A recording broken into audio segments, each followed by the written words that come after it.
Hello, I am Adam, of course, of WrestleTalk. I am joined by a former NXT Tag Team Champion. I'm joined by a man with a Wrestling Observer 5-star match under his belt. And more important than any of those, I'm joined by a one-time WCPW champion, formerly Killian Dain. Big Damo's with me. Big Damo, how the devil are you? You missed founding member of BX. Come on, you completely missed that part of the story. I wish I had the shirt still. I wish I had the shirt. It was you gave me like a 5XL or something. It was hilarious. But no, I'm doing great. Thank you very much. How are you, Adam? It's been so long. I know. We gave you a very big shirt, but a very small belt, if I remember rightly. God, it was like a child's belt. And I remember when I think Joseph Connors took the belt, suddenly it was massive. So people are thinking there's this massive disparity between us as humans. No, it's just a different belt. You know what I mean? You're a colossus. Wow. we will get to WCPW memories a little later on in the hour. So let's talk about the negative first. Obviously, let's get that out of the way. So you were released from WWE as part of the release on June 25th. You put out a tweet on the day. I'm just sort of wanted to ask you how the timeline of that day went, how were you contacted, how you felt at the time, and obviously now that there's been a little bit of time in between, how you feel now? So talking about a timeline, so I went in to the PC at about 1:00 every Friday. Is like an open practice, so there's no rigid classes. Anybody who wants to go in can go in. So I was going in every Friday with myself, Tim Thatcher, and a bunch of others would go in because Hideki Suzuki and Robbie Brookside were the coaches on hand. So I'd like to go in. We'd work with some of the younger lads, or we'd do a bit of catch wrestling, whatever else. So that's we were generally doing every Friday. So I'm actually in work, and one of the boys turned around and says, such and such being released, and I was like, oh Christ. So go and look at my phone, and sure enough, I had to call the lads in charge and find out that I was released myself. So at first, you're a little shell shocked, but at the same time, with how everything's gone this last year, it's really hard. It was really hard not to see it coming in one way. But insofar as being on television so much and being involved in stories and angles and things like that, that's where the surprise was. Honestly, the only thing I'd gotten was positivity from we did shows where we came in and did shows in front of just the PC to help some of the younger talent, and they're also thankful that you volunteer to do these things. They're thankful you come into classes and work with newer people, and then you get let go the week later. But listen, the truth of the matter is your name's going to come up one day, and I was always aware of that. I've been very, very lucky. We managed to get through 5 years almost of work in this company, through some crazy times and periods, especially through COVID. I honestly expected serious talks a year ago, and they never came. So I got very lucky that when the year everything was shut down, I was employed, and I had no dock of pay or anything like that. So I've been very blessed in that regard. And I'm being released into the world as everything's opening up again. So there's a huge part of luck on my part with that. So yes, I was pissed off. Yes, angry, whatever else. Yes, I want to rub it in their face. But at the same time, I'm very aware of how lucky I am that it worked out the way it did. Because had this been a year ago, there would have been a lot more strains in my entire life, to be honest. And thankfully, it didn't work out that way. Because I'm even thinking last year, I wouldn't have been able, your visa technically ends and stuff like that. So what would I have done? There's a lot of ifs and buts because, the departments in the government all changed over because of the change in administration. So I really don't know what would have happened. As a foreigner living in America, had that all happened last year. Sure. It's a lot different this year. Everything's, everybody's in place now and whatever else. And government buildings are open. you know. But last year, this could have been very awkward. So listen, I as pissed off as I am, that there's also a part of me that's like, this could have been a lot worse. So yeah, well, speaking of someone, right, who was going through it last year, and someone who is actually still with the company, obviously Drake Maverick, like you guys were really forming something there in NXT. Obviously, he left and came back in a very kind of blurred lines situation, like where the fiction, where the reality was. Obviously, like it felt like there was so much meat left on the bones of that story. You mentioned in another interview that obviously COVID derailed a lot of stuff, but do you know where it was going? Like what your creative input was in that story? At one point, like literally, see, before I got COVID at the end of last year, like we had so much lined up and ready to go. They were going to run like a whole fan related thing where the fans chose what her name was going to be, and like and just you can imagine like how Drake would have led all this, so like it would have been a lot of sighing and from me, I imagine. Yeah. There was a bunch of things that we were literally about to start, but then we couldn't, because literally this will sound crazy. I had been very lucky the entire time. I isolated really hard last year. The only place I went to was to the supermarket, or I went to work. And I happened to go in to work for the first time. I went to the PC. I met nobody except for Drake. We just were rolling around doing whatever. And the next day I tested positive. So I didn't even integrate with anybody else other than him. And he didn't even get the COVID. So we couldn't figure out where it came from. I was lucky I didn't get sick, though. I was asymptomatic at the time. I got sick. Funny, I got sick about 6 months later. I got flu, which was even more crazy. But I was very lucky when I did have it. But being asymptomatic still means I could have spread it and everything else. So, of course, yeah. I was off TV for 2 weeks, 3 weeks, whatever way it worked out. And then I think whoever we were meant to be feuding with, I think one of them ended up, having it, and then they were off TV. So everything kind of got slightly derailed, and we were a month behind, and then we kind of started again on a different path. But that has been the story of the last year. I think like I understand, people get annoyed watching wrestling, whatever else, as normal fans do of normal products.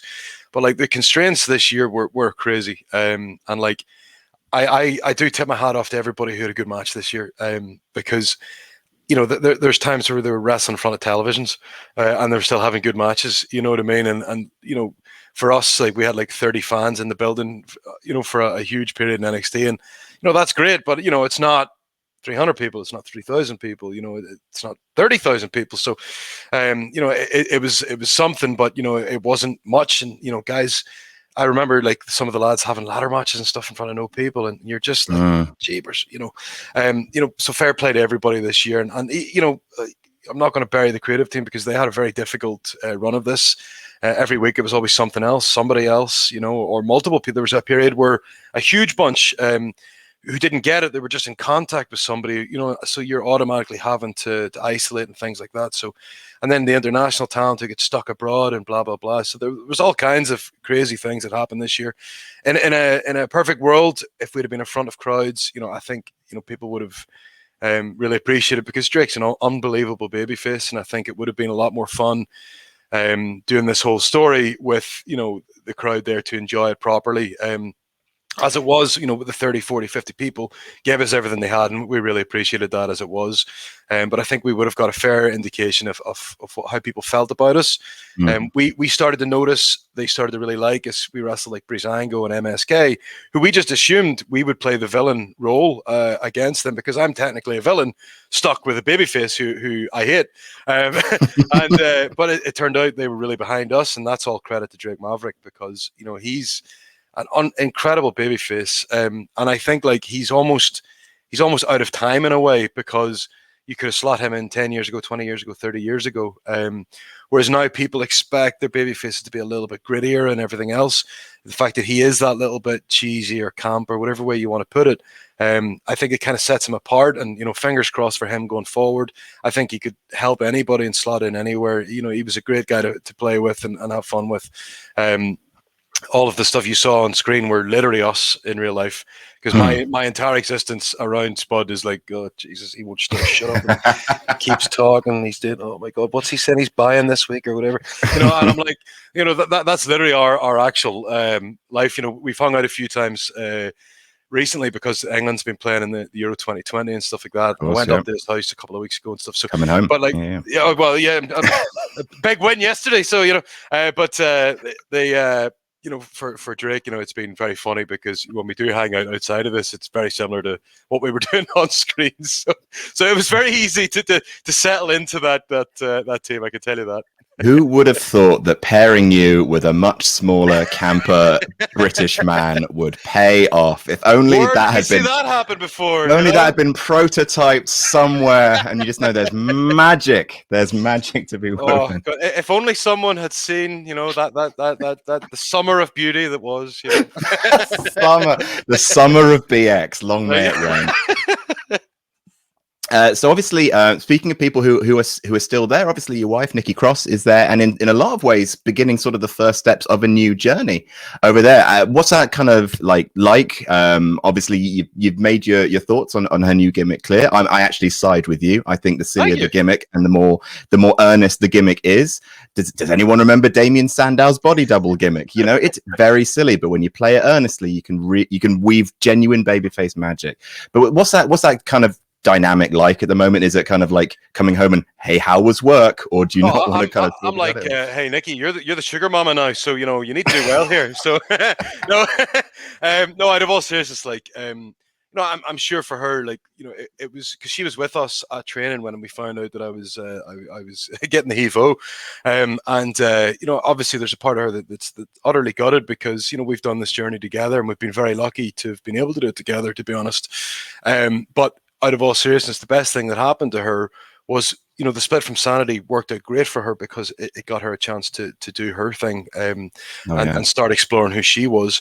And then she goes to the main roster and then goes with Alexa. And then again, going away from Alexa is being better for her as well, because like being attached to somebody's great and everything else, but like and they made some brilliant moments, and when they won at WrestleMania and everything, and it was fantastic. But the truth is, you need to flesh out who Nikki Cross is, and finally we're getting that opportunity. I'm slightly biased, but I don't work for the company anymore, so I can say what I want. So when it comes to Nikki, I think she's an incredible talent, and they'd be idiots to not be using her on a regular basis. And I think they've kind of realized that. So just before they started the superhero character, somebody got sick or hurt or something, and they needed Nikki to fill in. And like they loved how she did that. They had her on TV week by week by week.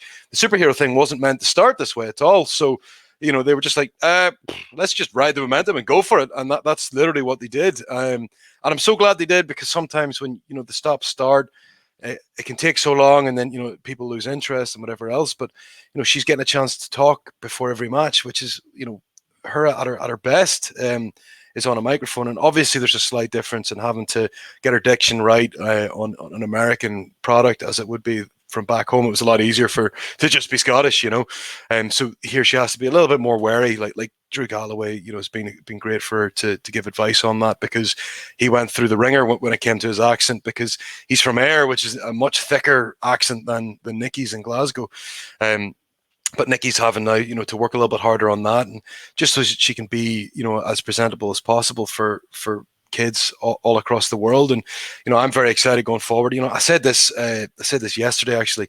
We need to have characters that kids can get behind, because that's what brought all of us in was the cartoon aspect of WWF and WCW. And like I can't really think that we have too many at the minute, because I know society is a lot grittier and everything these days and whatever else, but kids are still kids. The Teletubbies are still going. You know what I mean? So you need Wait, to have... Are they? They're still going? I read a tweet yesterday that they're all vaccinated, so they must still be going. You know what I mean? So they must be they've so all got old their and over the vaccination hill. cards. So I remember when this was all green. Back in my day, the tubby custard was a lot thicker. Baby, not a full-grown woman. American fans just they don't absolutely get it. no It's clue. okay. It's okay. You can type it into Google. It's your friend. But no, honestly, like for me, having like a fun energetic character who can fall and can fail, but can always pick herself back up again. And I think that's, for me, is incredibly important because, you know, we've went through this period for ages where everybody's a badass.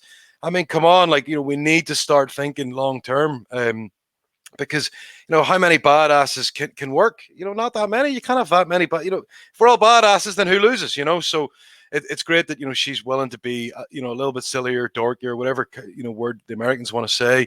You know, camp is the perfect word for what we would say back home. You know what I mean? Because that's what it should be, because that's what wrestling was the entirety up until the last maybe 10 years or so. Obviously, I know MMA's got massive and movies and TV shows, everything's getting grittier and things have changed and whatever else. But, you know, to bring kids in, we need to make it fun. And you know, she's definitely a character who can make it fun. And I'm really excited for it. And I hope that they keep using her the way they're using her right now. Absolutely. So you talk about, obviously, like you and Nikki, it was your journey together. Obviously, Sanity was something that you guys did together. So let's stick in NXT. Let's talk about Sanity and sort of the creation of the group. You arrived into the group just slightly after it had formed. What was that like? Were you part of like the formation process? Do you feel like, oh, I'm walking into something that's kind of fully formed and you're just working to a brief? What was the kind of the creative behind it? Who was leading the creative? Honestly, I went to work one day. I think Terry Taylor came up to me and said, "You're in Sanity," or something like that. And I was like, "What?" So the injury to Sawyer Fulton was obviously massively unexpected. He tore his pec off his completely. He tore his pec off or something like that. So it was a terrible injury and it was really bad timing. And I'd just been in NXT for about a month or so, maybe less. I can't even remember.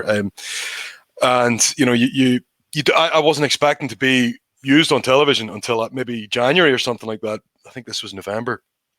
And they decided, no, you're joining Sanity. And, you know, it was the best and worst day of my life because, you know, Sawyer's a great fella. Jake is a lovely man.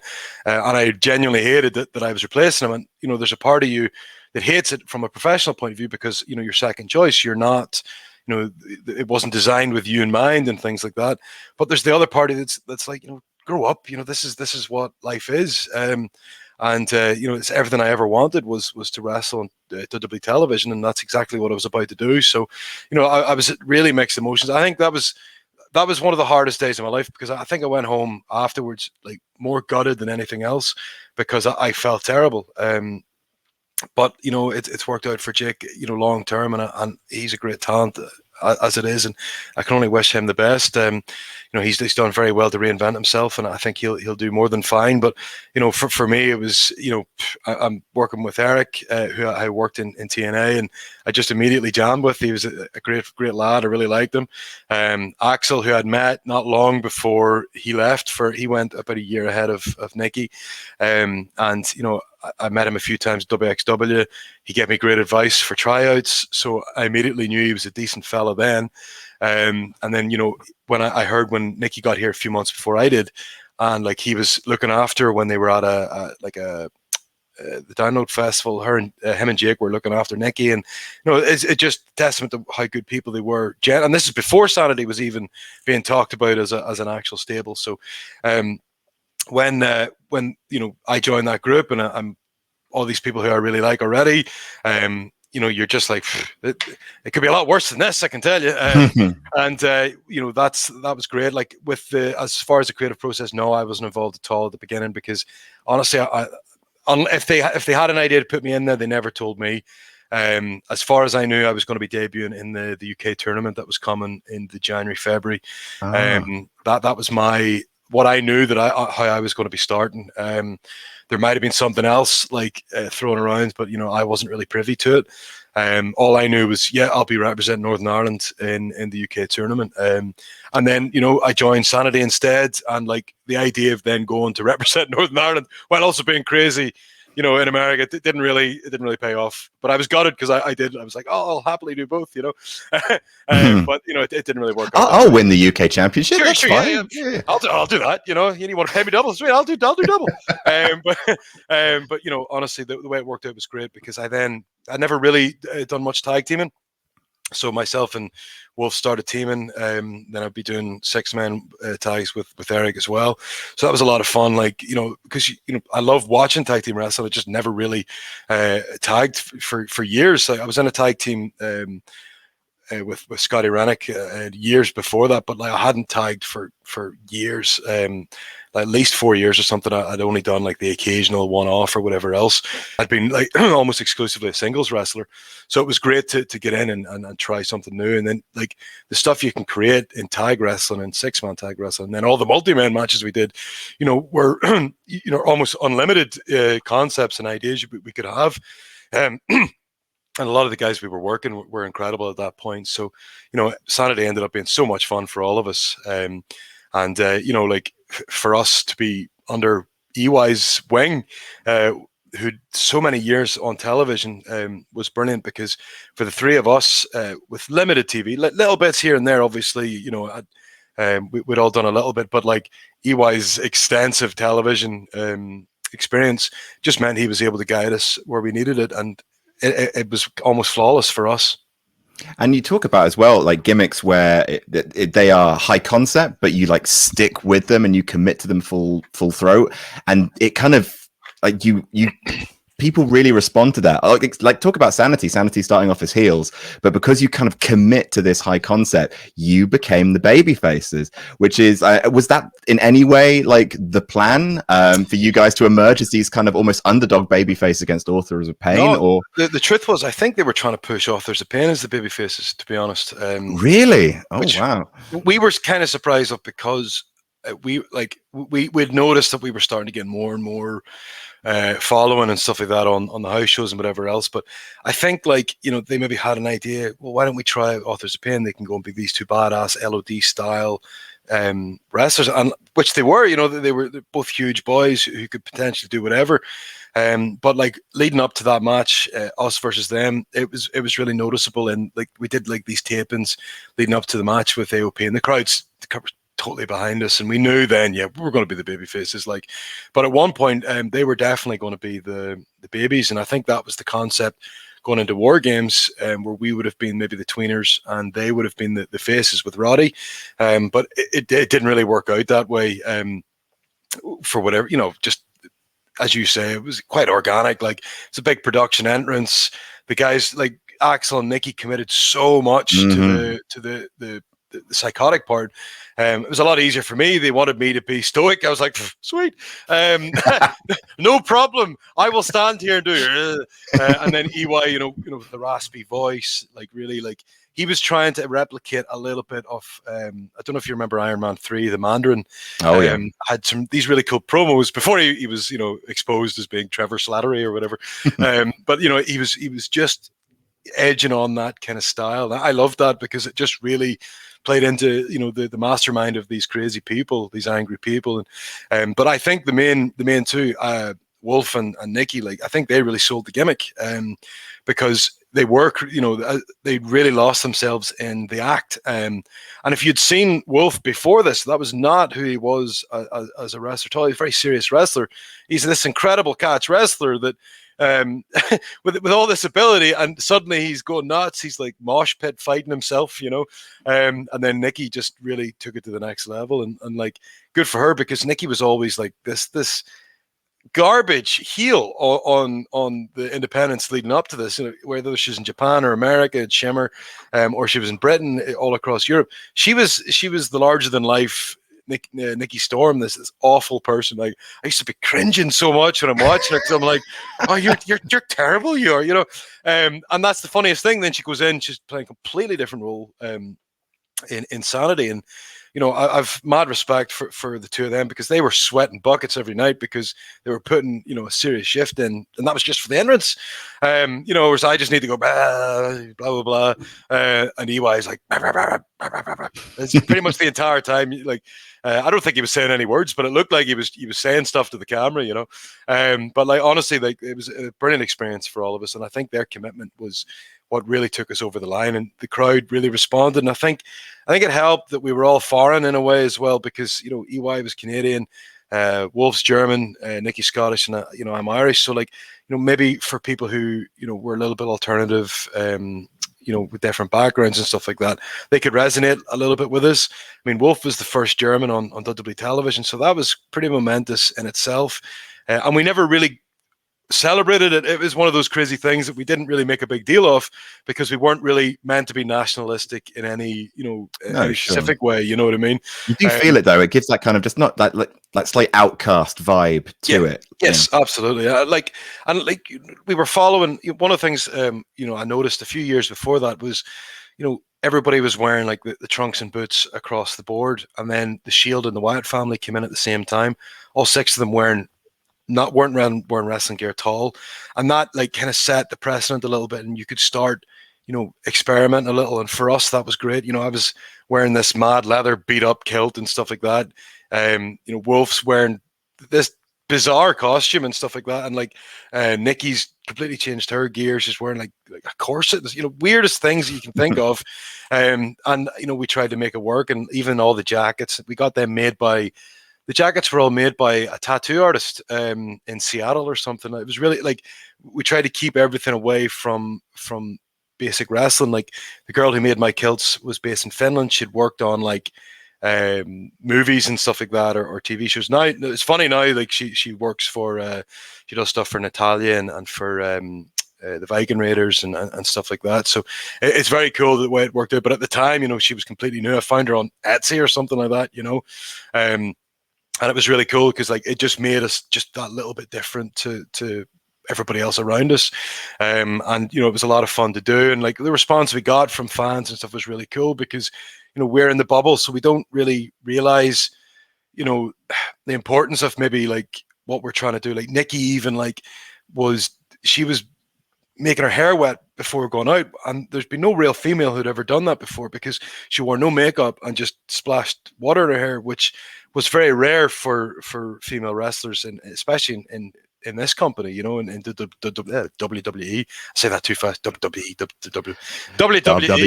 NXT. But so we were just trying these different things, and it was cool because they allowed us to experiment with this stuff. I mean, I remember like I finally got my own jacket because all the other guys had their jackets, so I got my jacket made, and Hunter said, "Show me it, love it," and that was it. That there was no. I mean, if he'd have said he didn't like it, I'd have been like, "Oh, spent $1,000 or whatever," But Dad doesn't like my clothes. He doesn't like it, but thankfully, he let us just do what we felt was right for the characters, and obviously they gave us ideas with promos and all these kind of things and blah blah blah. But there was a lot of freedom with that initial build. Like they were like at one point, one of the coaches wanted Nikki wearing like kind of gothic makeup, and Hunter was like, "No, take it all off. You can pop the eyes, just because it's television, but everything else." As natural as possible, because they really wanted Nikki to look like she'd been pulled out of an insane asylum, I think, and she was more than willing to make that work. So yeah, no, like when I think back to like even doing the entrance for the first time it was goosebumps for me because they'd been doing the entrance, so the first time I do it, I'm like, the cameras are on, the crowd's going nuts, the whole thing was an incredible part to be a part of. The production, the pizzazz. It was like, it was a little bit like Kane or Undertaker and stuff like that. When you're watching as a fan, the lights go off, and you're like, "Oh, this is different than everybody else."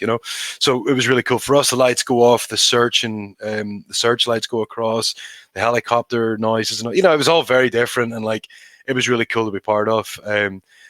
I'll forever look back with the whole time of Sanity with serious fondness, because we had some brilliant matches on top of all that nonsense. You know what I mean? Like, and that's a testament to the people we were wrestling against, and a testament to the people who I was teaming with, because those two lads will be a part of my life, for a long, long time. They'll be as friends for as long as I can use the internet, I guess. Like, EY was one of the first people who texted me when I got released. He was the first person who texted me when I got released. And then, Axel, like, literally had just left for Germany a few days beforehand. So, we brought him to the airport. It was quite an emotional day, you know what I mean? So, that's, there'll be guys who, I'll forever talk to. I mean, I was talking to Axel today, and And that's one of the coolest parts about how that all worked out. Even when we're in the main roster, we're always traveling together, and we're just having like 6-hour journeys talking absolute nonsense. And it's I don't know how you do it without. We never once wanted to kill each other. I mean, and that's I think that's a good sign. So yeah, it's pretty good. I mean, I can go about 30 minutes with Drake Maverick, and I want to throw him out a window. So. So talking, we'll get to War Games in a second, but obviously one of the big nights in the history of Sanity was, of course, TakeOver Brooklyn 3, winning the belts. You were in the match, and then you weren't in the match. How did that feel? The way we'd kind of built it up, it was always kind of me fighting against the AOP lads. We'd done that a bunch of times on TV, so it was so interesting, like the way they did the switcheroo and everything else, because they'd kind of let it was going to be me and Axel, against AOP, and they change it. EY steps up, I step down, and to be honest, it ended up being brilliant, because that was the kind of breakout for Wolf, and he really got a chance to showcase himself, because he was the only one of us who never had singles matches. So we never got to show how good he was on screen up until that point, but he got this breakout night. I remember Morrow's reaction. Morrow was like, he was losing it. And don't get me wrong, he lost it most times. Morrow was amazing, but I think he really felt it, because the crowd just came up so far behind Wolf. It was crazy, because AOP had barely been bumped, and then you've got Wolf German suplexing the both of them and stuff, and it was really cool, and it was great for him to get that moment. And then I had a really funny moment where I crossbody Nikki and one of the AOP guys through a table. So and then boom, there come Undisputed Era as well. So it was great, because brilliant moment for the boys. There was a really special moment. The two lads are kind of hanging over the ropes of the belts, and I love that. And then boom, here come Kyle and Bobby, and I'd been a really big fan of Red Dragon before, especially the couple of years leading up to that, they'd really blown up. You'd see them a lot in New Japan, ROH, whatever. So we were told pretty much we'd be going right into something with the boys. So we're very excited. And then Adam gets revealed later on in the show, and the three of them were just an absolute dream for us to work, because we needed the next step on our path, and that was having these guys come in and they were causing havoc like we had. So it was quite interesting that they'd kind of almost taken our blueprint and used it against us. So, there was some really fun writing at that point, and we really enjoyed it. And we just loved working those boys. We worked them a lot on the house shows, on the tours, and then on television and whatever else, leading to, as we'd said before, War Games. And we had great chemistry with the lads. But one of the funniest things, we had a 6-man tag the night before War Games, and we, for the one time we decided to do one of those noggin knocker spots. We grab everybody's head and run them into each other, right? Thinking, ha ha ha, very funny. The crowd will like this. We managed to split Adam Cole's head open, and he ended up getting 10 stitches or something right before War Games. This was utterly crazy, complete freak accident. Somebody didn't put a hand up or whatever. Just a typical noggin knock you've seen 1,000 times. We did it, the crowd, oi! And we're like, Adam is in a pool of blood, and you're like, oh Jesus! And you think of all the stuff that we've done. We've done the craziest stuff, the craziest matches, the ridiculous spots, all these weapons and everything. But a noggin knocker, right, splits him open, and he has to go to hospital. It was mental. And this is the night before War Games, so that was that was unusual, but that's wrestling, and you have to roll with the punches. So and that's when you get a strict call from Dad saying what have you done? No, because I think it was more everybody was laughing. As bad as it was so you're talking about the most cheesy, daft spot that nobody has ever got hurt with in the past, manages to open up one of our top stars. Yeah, that's honestly you can't get criticized for it, because it's one of those, well, it happens, but yeah, so we didn't even get Dad mad at us. I think he was just more from a noggin knocker, and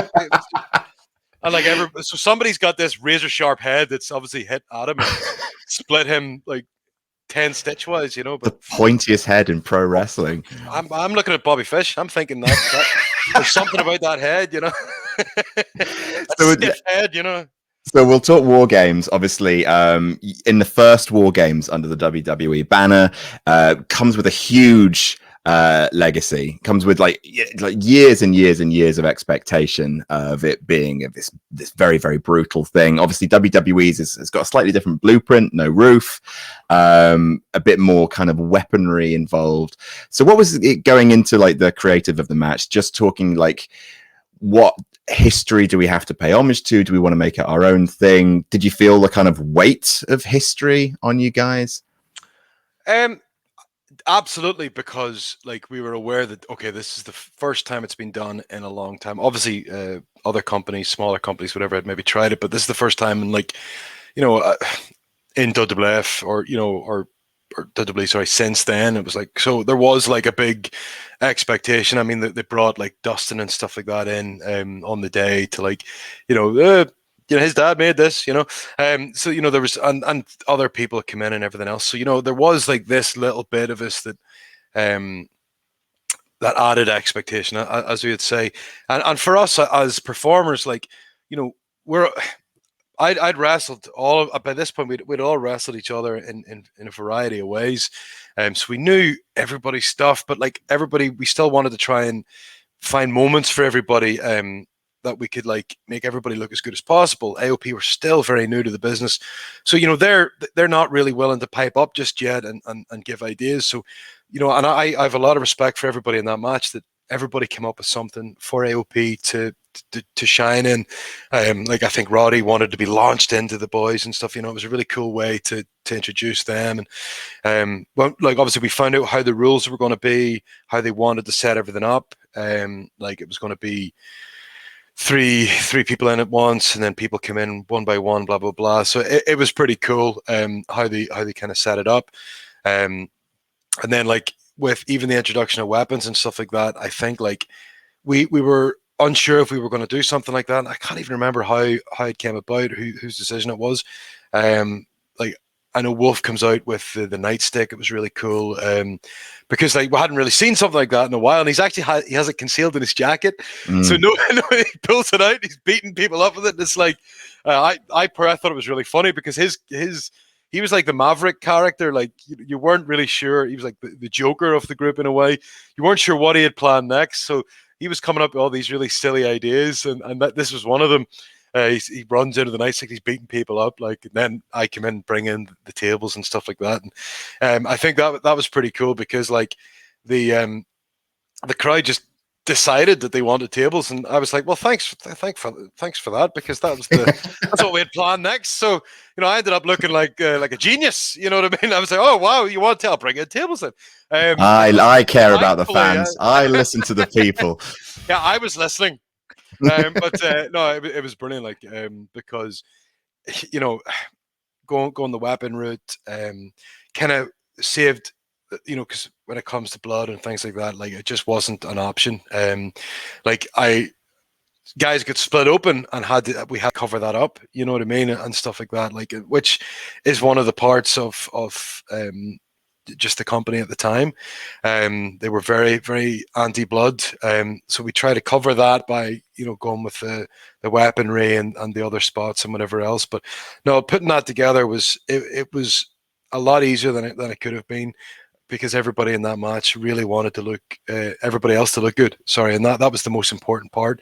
We got my favorite moment of the entire match is Adam Cole doing the little like inchworm across the top of the cage, because it was just the antithesis of everything else. Like this brutal, and then you've got him doing the burp, burp, burp, burp, burp, going across, and I think like maybe Mafu or something had it, like he put it to music, and it was so funny. Like and like that's one of the reasons why I love wrestling is it is the 3-ring circus. You have like the strong men, the acrobats, and you have the clowns, and for him to have that little moment in the middle of this serious match where people are getting destroyed, it just got me. Like and that's one of my favorite takeaways from that was this moment.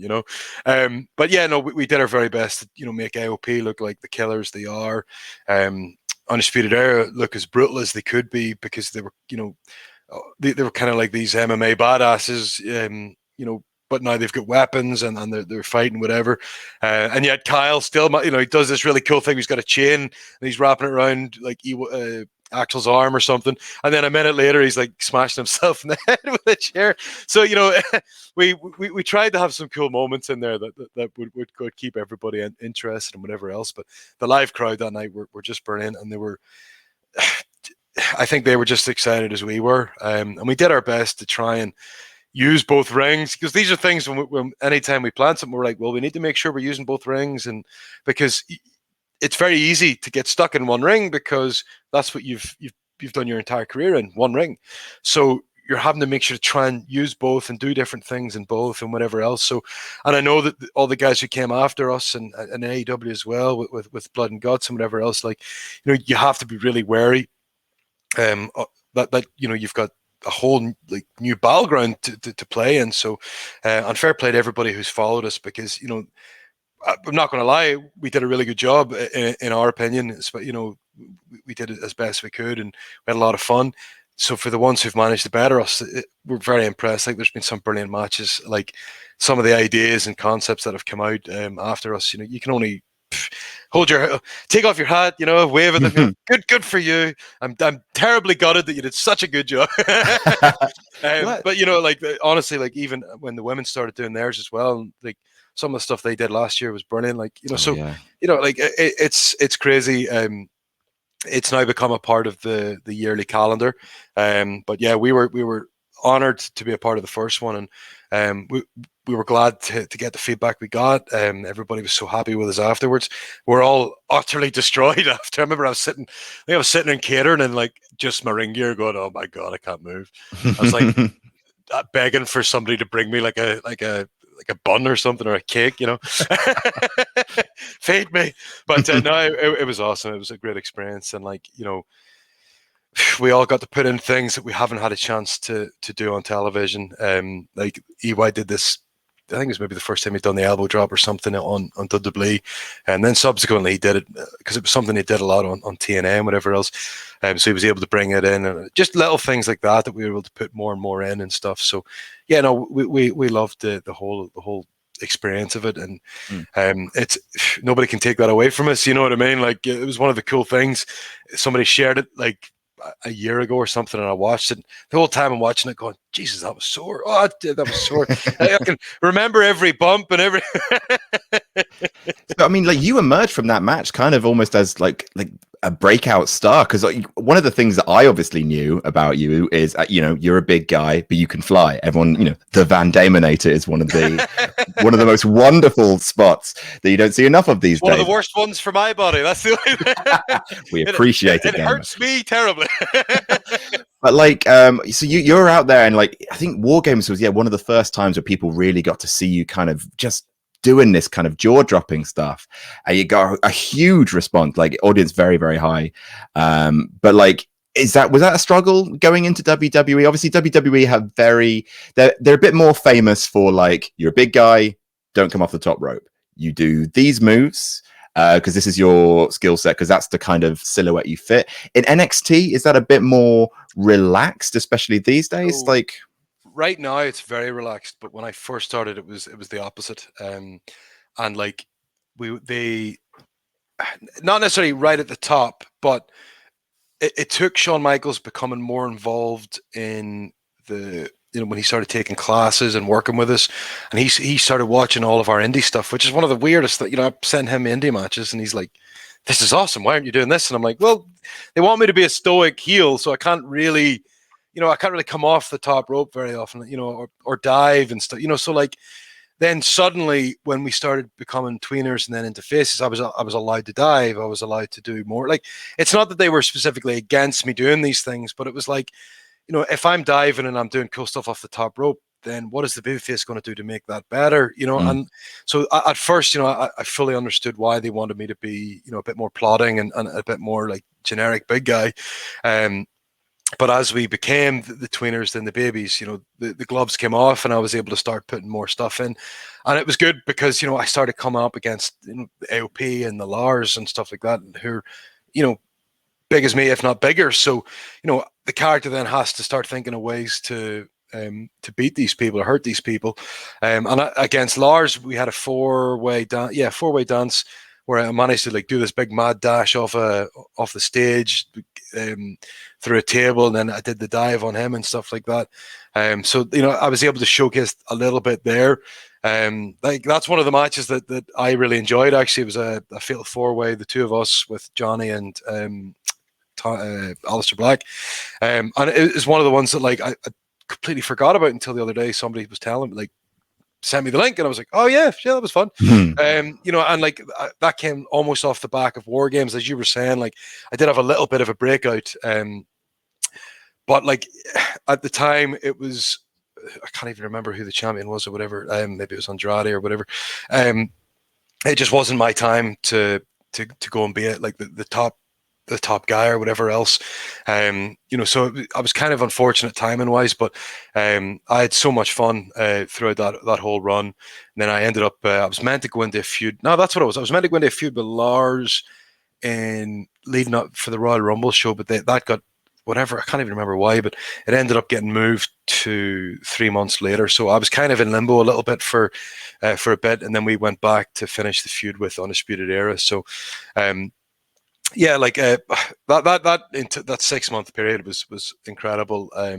Just so much. Well, maybe it was 8 months or 9 months, whatever it was an incredible run for us because, as I say, heel, tweener, babyface, all within a short time. And then the gloves came off, and we're working with Sean at that time, and there is a lot more trust from the office that we can do these things. And there was definitely a period there where almost anything goes. I think they're going to be dialing back a little bit on that as we go forward. From what I've heard, I'm not there anymore, so I can say what I want. But like I know at that point when I first went in, it was very strict. Even when I would do the Wasteland Senton, one of the producers was like, "Why would you do that? Boom and then boom, like you do the first one, then make a big moment, hit the ropes, hit the senton." And I kind of argued. I was like, "No, I'm just going to go boom, boom," because that's trying to be different than everybody else, So that but that's the part of the learning process. It's the give and take. You're trying to marry what you like with what works on American television, and it took me a little while. It did take me a few months to really get my head around it, but it got easier as we got popular, and then I think there was a bit more trust from the office, especially working with Sean and stuff like that, because first of all, working with him was outrageous anyway, but to then him trusting us and watching our indie stuff. And I think it was him who said, "Why hadn't I done the coast to coast?" And I was like, "Well, it's pretty sore, very big, very stiff ring, and like, no, it was cool because I've managed to, I think I only ever did it twice, I think on TV, and the second time they completely missed it, which is even one of those most bizarre parts of like, for such a slick operation, whoever our producer was that day missed it. And like, I literally took this bump for no reason, but hey, it's okay, live crowd loved it.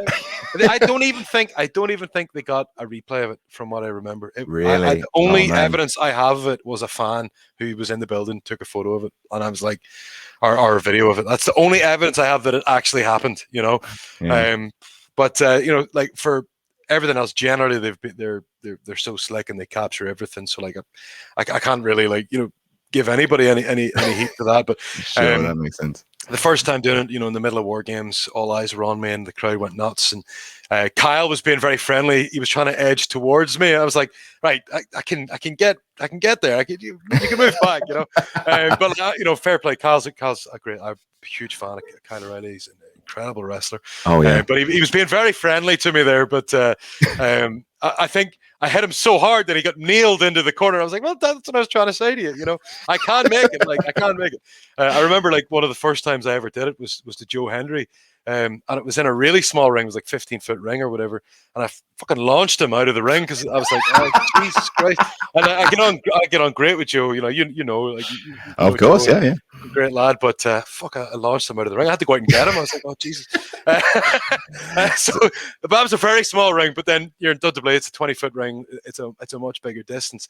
But I was still really confident, especially because the cage is there, so balance wasn't an issue and whatever else. But managed to absolutely nail Cal with it. And I'm like, oh Jesus, it's happened again. But yes, so I imagine going forward, I'll do some ring testing to see if it's possible to do it again. So obviously, like you say, this huge run, this kind of almost climaxing at TakeOver New Orleans with the ladder match, 5 stars, wonderful. Obviously, then April 2018, Sanity move up to the main roster, move up to SmackDown. You debut Extreme Rules, you win at Extreme Rules. And then you guys basically vanish, man. Like, what's the story there? Like, so I can tell you, the story started weirder than that. Shinsuke Nakamura got bitten by a bomb dog at one of a bomb police dog, right, at one of the venues we were doing a house show in. I think it was in California or something, right?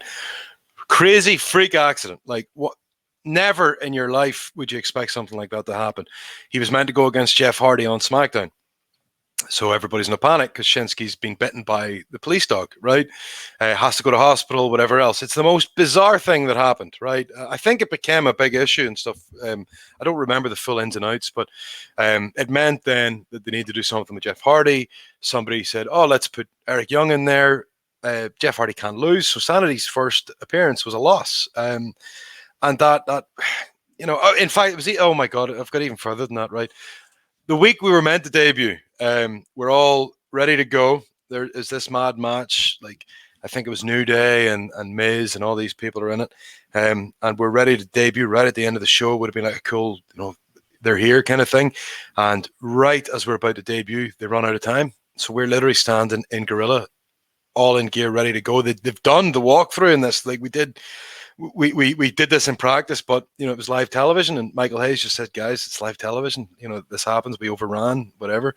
And it was this most gotten start to what ended up being like, a bit of a disaster, then Shinsuke gets bitten by the police dog. We're there, we were at the show, and you're like, what the fuck just happened, and we get to the TV, and like they have to put EY on with Jeff, and then we do something with the Usos as well. Like we end up losing. That starts us on a bad path, and then we go into something with New Day, which I think was always going to be the case, was us and New Day, but we go over with them on Extreme Rules, and like major fair play to Xavier Woods and to Kofi, because they pitched for us to go over, because I think we weren't meant to win.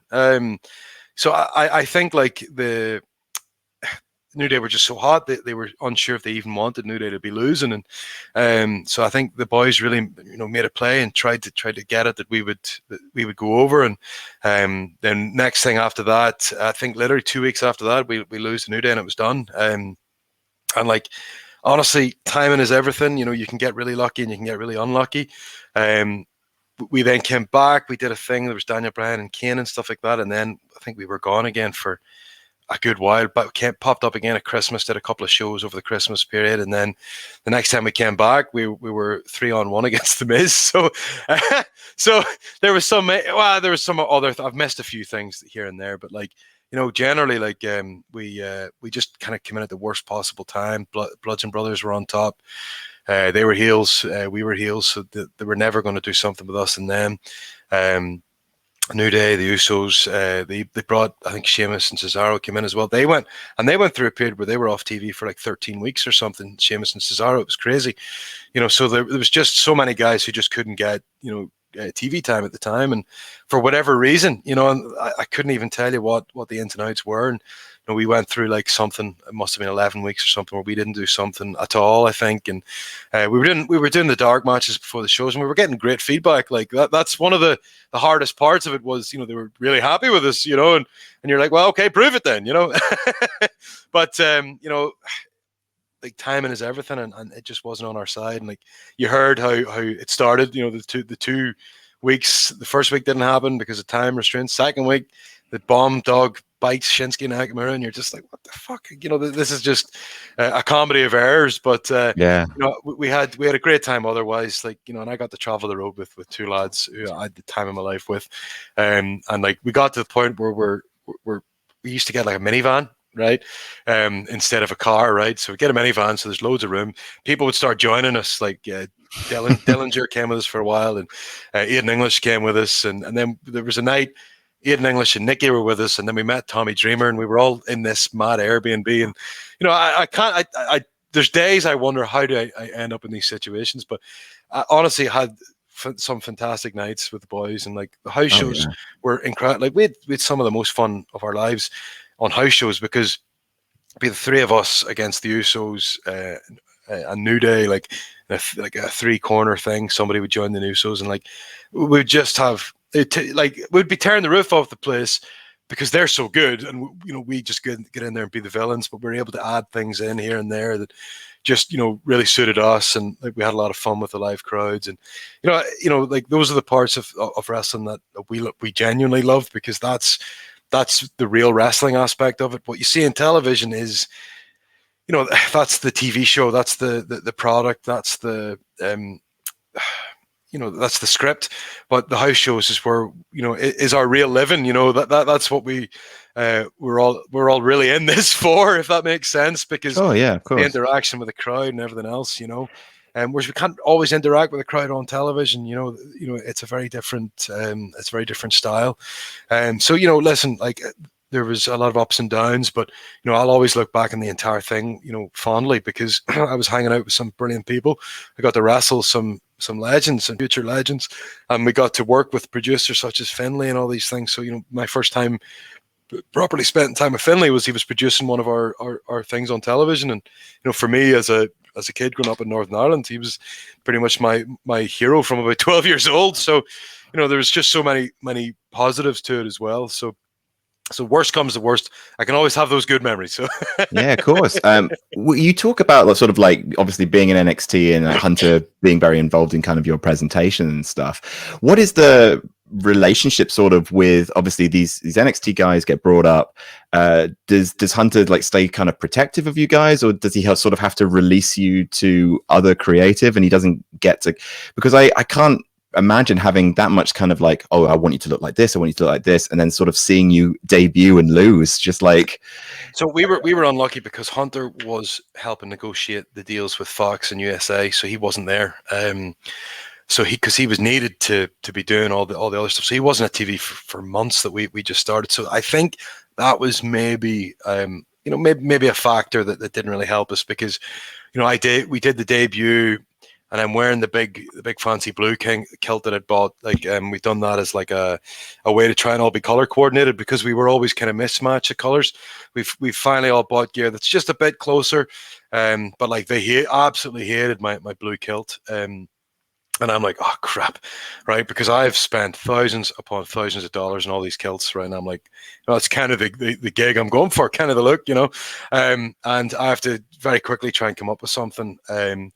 And like it was Road Dogg came up to me at the time, and he's like, listen, if there's anything you can think of, because I don't think Vince likes the kilt. Maybe it's too colorful, maybe too fancy, I don't know.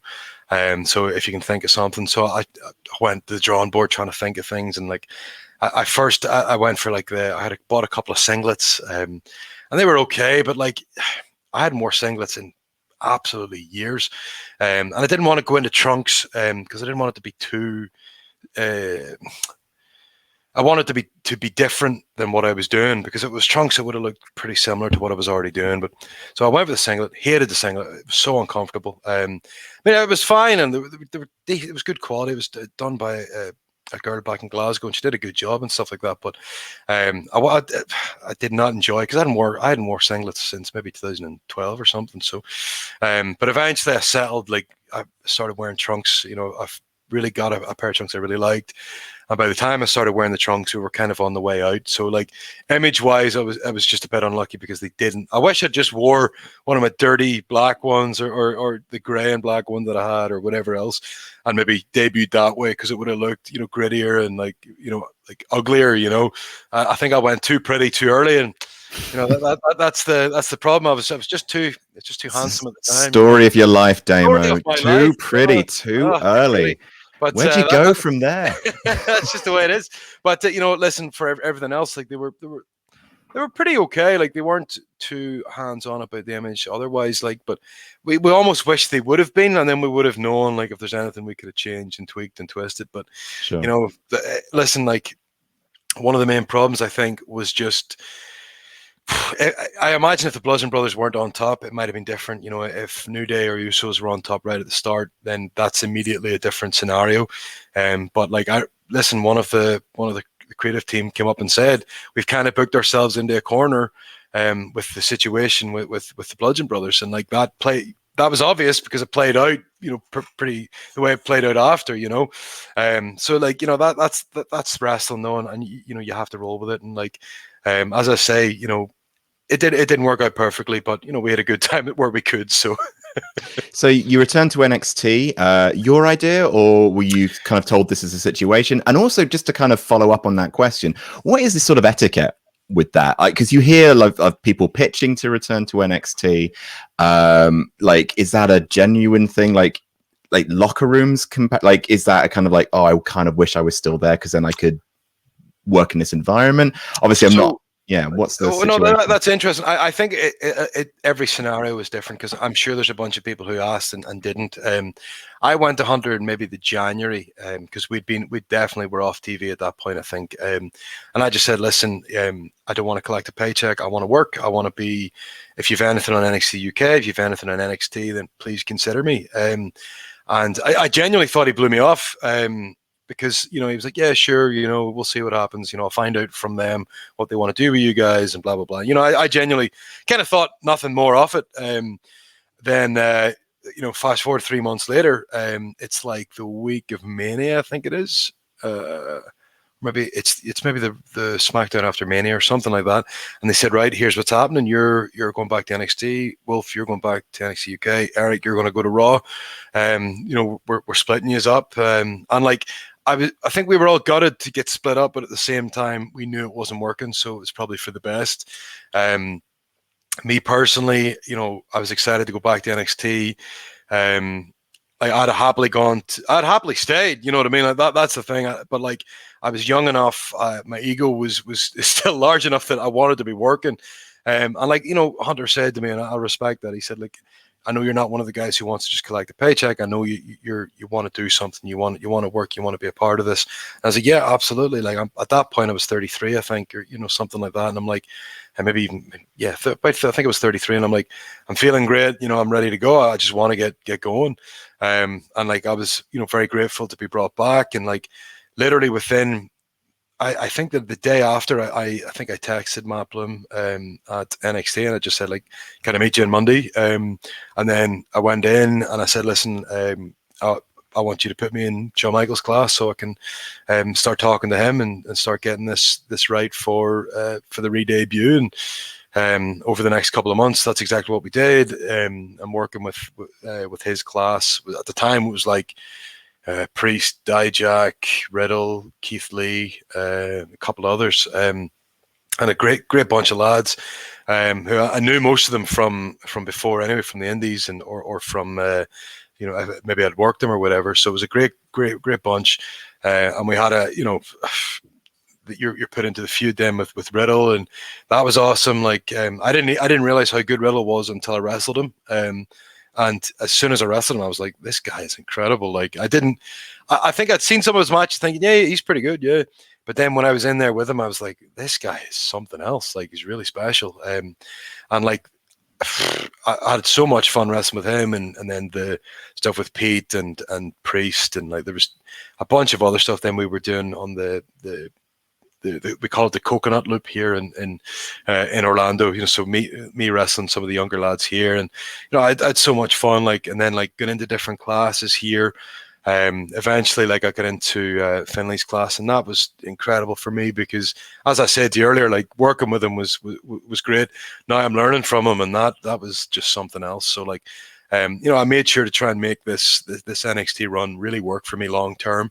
Because I learned a lot, and like, you know, at one point, like, I was really, to be honest with you, like, about a month before, you know, I did get released. I remember saying to Nikki, like, this is probably the most like content I've been, like, because I feel I'm learning every week, and like I'm definitely doing more, because there's a period where maybe you're on the main roster and you'll pick up little things here and there, but you're not really getting the same constructive criticism.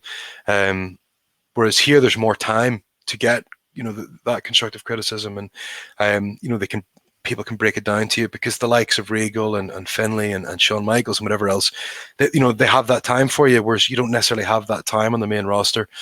So like, listen, like I made these last 2 years really work for me. And like, the transition from doing the tape shows to the live shows was brilliant. And there was a real energy to it. Like pre-COVID, like there was a lot of fun to do, and like the whole ratings war, whatever else, was a lot of fun. Yes, a war.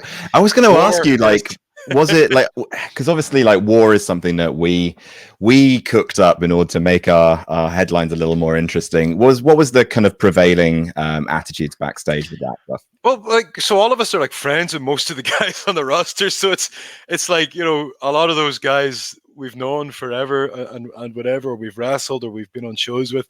So so there's a fun part to it. And then there'll be like the wars of words and whatever between whoever, and you're like, all right, come on. But like, don't get me wrong, like I know that if we had a big match, or if they had a big match, then both rosters were paying attention to each other and watching the matches and stuff. Like there's no, like, it was a war in words only, you know what I mean?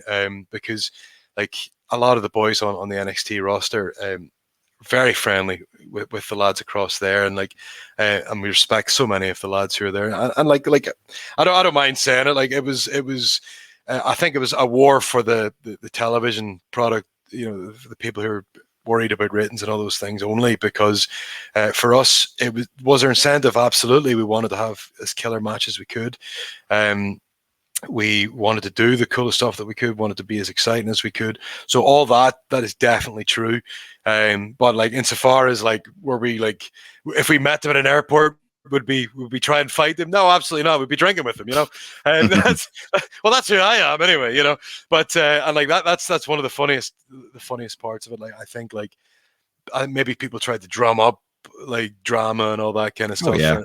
And that's fine. That works for some people, but no, like there's a lot of people there. There's people on that show who have helped train and help develop outside of this. So like, I've been very happy to see how they've done, and they've done really well. So like, me personally, like, I thought it was good for the industry that there was another show, great for the boys that like there was this, and with high production and everything else, and there was just so many options for guys, like, whereas there wasn't, a few years before that, there maybe wasn't as many options. So now suddenly there's another great option. So no, it's been a good thing for the industry, and me personally, like watching, like literally watched the pay-per-view the other day, and full crowd, the energy's there and everything else, and you're just like, that's what we're all driving towards again, is being able to perform in front of audiences on a regular basis. And I thought they nailed it with their last pay-per-view, and it's going to be very exciting for them going forward again. So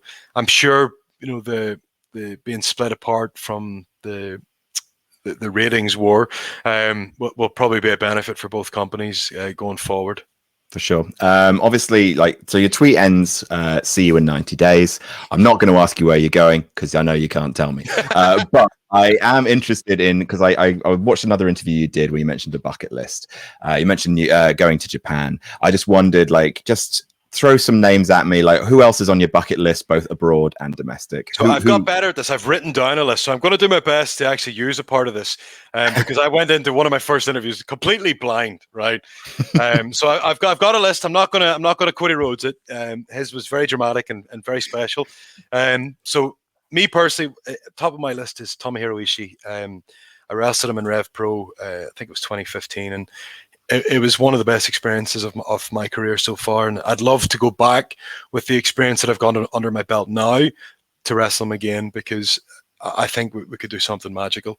Shingo Takagi, like I watched in Dragon Gate for years and years and years, and I think the evolution that he's really put into his entire character, into his wrestling, is incredible. He's been on fire, to be honest. So, he would be incredible. Obviously, Okada is somebody I never got a chance to wrestle. I wrestled Tanahashi, Ishii, Nakamura, and I just sadly missed out on Okada. He would be one I'd love to work. Big fan of Rush in ROH. I think he is one of the best talents on the planet right now. I don't think I've ever seen him have a bad match, and I think like that's probably the highest praise I can give anybody. Kenny Omega falls into that category, obviously, because he's outrageous. Like, I keep using that word outrageous, but like that's the only way I can really describe him. He's outstanding in the ring. I think he, over the last 5 years, has maybe been the most consistent performer, and that's saying something because we're in a really high standard of wrestling right now. And maybe I can say that because I'm in wrestling right now, but I mean it because, you know, watching him go from being, you know, a funny character in DDT to going into the junior division, becoming the cleaner later. He was in the tag team, the Golden Lovers tag team. You know, there's just so many phases of Kenny, and then like this last few years, he's really taken it up a level. Obviously, Eric Young would be something else for me, like to wrestle again. We wrestled, like we did put everything we possibly could think of into a 4-minute match on TNA. So I'd love to wrestle him again when he's back and he's fighting fit again, because he's just outrageous in every way. Like, he's got everything under his belt. He can do any character, heel, face, tweener. He could be the opener. He could be the main eventer. You know, he'd be the referee, and he would do a great job. You know what I mean? Like Eric's one of those boys. Moose has been on fire lately. You know, he's somebody like we roomed together a bunch of times, but never actually wrestled. So he's done some wonderful stuff recently. Actually, Miro has been, you know, killing it since he's went into AEW. Like the stuff he's been doing lately, like everything. Like I'm a big fan of Miro. Only wrestled him once on the house shows, and he was like I couldn't believe he wasn't a world champion. So I know that he's gonna prove that, and he's gonna become one. And you know, and I think it'll be very soon, because there's very few people who tick all the boxes that Miro ticks. Outside of that, you know, you've got obviously Tommy End, Malachi, who had an incredible debut last night. Tommy was one of the very first people who messaged me when I got released, and he sent me such a lovely message, because he'd literally just been through it himself. So, you know, the timing was brilliant. We entered WWE together. We actually had our tryout together. We were rooming together before the tryout. Poor guy, I snored that night because I think I was. So I don't even snore. So I think I kept him awake. I kept him awake all before the tryout. I think he was really mad at me. But obviously, Axel Tischer, the former Alexander Wolf, I definitely cannot wait to get in the ring with him properly. We were in for 1 minute and 50 seconds, I think, on NXT television. And it would be great to maybe get over to Germany and wrestle him, because, you know, we met there a long time ago. He was so nice to me then, and then he became one of my best friends in the world. So I cannot wait to get in the ring with him, maybe even tag with him, who knows. But I definitely want to have at least 20 minutes of European uppercutting each other, because that would be awesome. But outside of that, like my favorite performer on the planet, I wrestled him in What Culture, was Rampage Brown. If there was any way we could wrestle again, that would be incredible. Him and Joe Coffey they had a couple of great matches recently.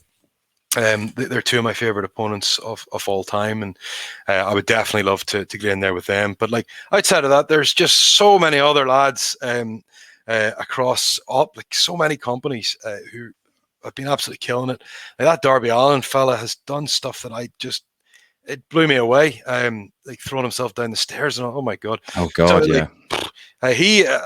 He literally reminds, like, I know he's a skateboarder and stuff like that, but he reminds me of all the worst falls I had on Tony Hawk Pro Skater 2. You know, that's he's literally like shown me every single fall since I've seen it. But like some of the stuff has been brilliant, like him and Cody and all that stuff. And you know, Cody and the Bucks are again, like, I never got to wrestle any of them. I was on shows with them right at the end, and we just never quite got a chance to lock up. But like, you know, they're all utterly incredible. FTR, I got to wrestle just once in a house show as a 4-way tag or something like that. And those two are, like, I think we'll look back on this time of wrestling and you know, really like talk about them like we talked about like the Horsemen and stuff like that, and like the Brain Busters, everything, because like they were just Rock and Roll Express. There's just so many others. Like I think that's how we'll maybe look back at it, like the likes of FTR. They were just such talented wrestlers with great brains for the business. Yeah, and then obviously like Andrade, like I adore Andrade. He's like one of the lads who I would have such a laugh with when we were on tours and stuff like that. Like I just immediately was drawn to him as a person. So, and I love watching him as a wrestler. So, as I say, him and Pac and all these others, there's just so many great talented wrestlers out there right now, and I'm very excited to get going again. No matter where I go, like what I'm most excited about, to be honest, is who's the next group coming through. Because I know when Drew Galloway came back to Britain when he first left WWE, like he picked a lot of us from about 2014 onwards, because he knew that we were all determined and we all wanted to go somewhere, wanted to do something. Myself, Noam, and Nikki, and there's a bunch of others. And Tommy was another example that, he picked a lot of us and really, took us under his wing and gave us like a lot of advice that I definitely needed to hear. And I want to be able to do that for the next group coming. And so what I want to do when I do, get through my legal loopholes and whatever else, is be able to find out who's next in line and who really wants this and who wants to get to the next level, and be what Drew was for me. That's exactly what I want to be for everybody else. I want to try and inspire people to get to the next level, because the only way we're going to have an industry that works is that people learn from our mistakes. So, and that's definitely what I'm going to try and do, is to show them this is everything I did wrong. So, so Damo, what I'm hearing from you right now is you want us to set up WrestleTalk Pro Wrestling. That's what so you can come in and sort of be listen, only if you get me the tiniest belt possible. All right. So it's important to me that you think of me as Yokozuna and the belt as, much smaller. So. Man, just ending, I guess, with just a little trip down memory lane. So What Culture Pro Wrestling was a load of silly fun. I don't mind saying, like, it was one of the highlights of my life, just like being your weird little homunculus kind of little ratty manager. What a mouthpiece. I've got the mouth for it, right?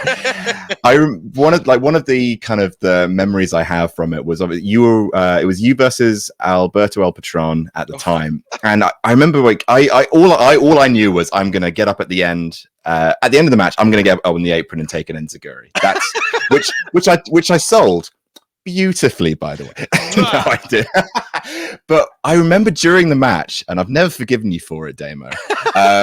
You knock Alberto into the ropes, and then I'm looking at you and I'm being like, yeah, doing that kind of, yeah, you get him, waiting for my spot later on in the match. And I remember you point to him and you go something, you mouth something at me, and I'm like, we haven't gone through this, Damo. What am I supposed to do to him? You turned your back by this point, so I'm just like, what do I do? So I go up to him because he's resting on the ropes and waiting for something. Now I know now that what he was waiting for was for me to choke him on the ropes. I didn't know that. So Damo, what I did was I ended up giving the weakest slap in the face. And then he suddenly he gets out of the ring and he starts chasing me. I'm like, none of this is in the script, Damo. What have you done to me? If it helps, that's awesome. So if we were to do this again, I would definitely not plan anything now that I know that seems to be such an issue. So honestly, that actually makes it better, because I reckon if you'd have choked me, you'd have sold it, whatever. But because you gave him such a weak one, he was like, well, I need to beat him up now, So. I'll sell this. Oh, that's wonderful. I didn't even remember that. That's awesome. So that's great. That's great. I'm glad that you haven't forgiven me. Never. I will have to make it up to you one day. Maybe we will bond again over some sort of board game of some style. Oh, please. Oh, what are you playing at the moment, Damo? I've got to end on a board game question. So, what are you playing? Right, you're going to laugh at this, actually. So we, because it was only the two of us over COVID, we got very bored of a lot of things.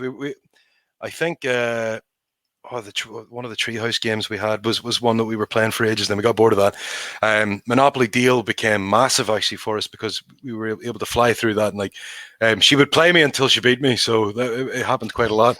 But we've actually went really, really old school, and it's actually Trivial Pursuit, which we're playing right now. Really? Because it's US Trivial Pursuit, and we are both clueless when it comes to US history, so we both get shafted on the history. Like, so we get all the pieces, and you're ready to go, and we keep. And she's a history student, so she should destroy me. So honestly, that's what we have. Honestly, that's what we've been playing lately. But funny, I was speaking to Zach Gibson.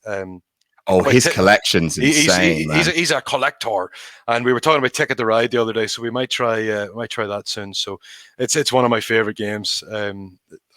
Obviously Carcassonne and stuff like that as well. Like, there's a bunch that, like, when I go home, like, honestly, like, so I have like a little board game club in Northern Ireland. One of my best friends and a few of his pals, we would go and play with, because there was a period when I was really trying to get into figure this out with going through my medical and all these things, that I wasn't drinking, because I was trying to take this about as seriously as I possibly could. So I was trying to create scenarios for myself that would mean I wasn't drinking and wasn't doing whatever else. So not that it was a major issue or anything, but like, it was more, I was taking my training really seriously. So that's how I started getting into board games. Because it was the best way to spend time with the people who I love hanging around with anyway. It's great, yeah. And we're burying each other the entire time, you know what I mean? So, yeah, absolutely. But no, I played, is it Werewolf the other day? I was at a games night, and that was a lot of fun. It was like a bunch of wrestlers and their wives, and it was awful because we all had to play roles. Because who was the werewolf? So I never got the werewolf right, but I got to play the hunter in one of the games. But so Shane Thorne, formerly known as Slapjack, right? He was convinced I was the werewolf, right? And he had me, like, he managed to turn everybody against me, and they all voted me out, right? But as the hunter, I was able to take a shot at somebody before I left, so I shot him. So it meant that the werewolves won because we were the last two. He was a villager and I was a hunter. Oh no! So the two of us dying meant that the werewolves won. So, but no, it was fun. We played that last week because it was the first time we've all got together. Yeah, well, of course. Everybody's vaccinated, and we finally got to play. And there's been games like that. Like, we tried doing stuff online and stuff. It was a little harder. What we did, we started playing. What was the game we were playing? Hold on, I'll just double check. It was one of the online games everybody was playing. So we would all get together.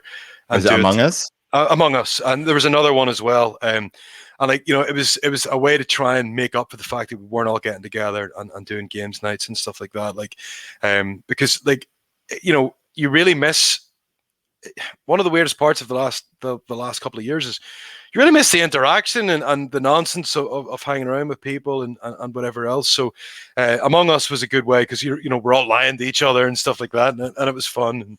And you figure out really fast who's good and who's bad at lying. So I've got to ask, who's the best liar? Who's the best liar in the locker room? So I always thought Dakota Kai was a good liar, and then when we first started playing Among Us, but I figured out all her tics and I knew when she was a lying bastard, to be honest. So, but she's one of the only ones I really figured out. Jessamine Duke was, I think she always wanted to be the villain, so I think we always just voted her off every time anyway. So, but yeah, no, Dakota at first I respected her, and then by the end, I always knew when she was lying, She had one of those innocents, oh no, I'm not, whatever. But yeah, she's one of the worst. Dijak is one of my favorite because he's always so deadpan when we play those games because you can't see his face. So like he ended up being a very good liar. But he always ended up killing himself some way or whatever because more from not knowing what the rules were. Dijak forgets to do the tasks or whatever, so you're like, right, he's blatantly the bad guy. But no, Shane Thorne is the ultimate liar. Even when he doesn't need to lie, he will lie. His ideal night is getting voted off every single game, even when he's not the bad guy. That for him is a good night. So he is chaos. Like, there's just no other way around it. Dio Madden or Mace is a very good liar. So he's him and his wife are particularly good at it. His wife always seems to be the villain, so which I don't know how it happens. She's always the villain. So, but yeah, well, no, we've got a good bunch of lads and ladies here. We do the games with, and thankfully we can now do it all in person again, which has been the best part of getting to the other side of this this whole pandemic. So. Yeah, of course. I have a board game club of my own on a certain YouTube channel, which I'm sure I will be pestering you to join us at some point. I may have to do something about it, so we may have to do something about that. You heard it here first, folks. Awesome. Damo, it's been a wonderful to just spend some time catching up with you, seeing how you're doing. I wish you nothing but success in the future. Can't wait for the 90 days to elapse and can't wait to see where you end up next. Thank you so much for talking to me. No, thank you very much for having me. It's taken me all the way back to our wonderful days where you don't forgive me anymore over things, and I wear t-shirts that are too big for me, and you know. Damo, BX for life, you know that. But also, you didn't stop me getting powerbombed through a table. If I remember rightly, you tried your best. I tried, and I failed, and you got powerbombed, and you know what? Like, you know, everything's a learning experience, Adam. You'll do better next time, Damo. We grow as humans, and next time we'll get it right, you know? BX for life. Awesome. Have a wonderful rest of your day. I'll see you later, mate. Thanks, buddy. Cheers.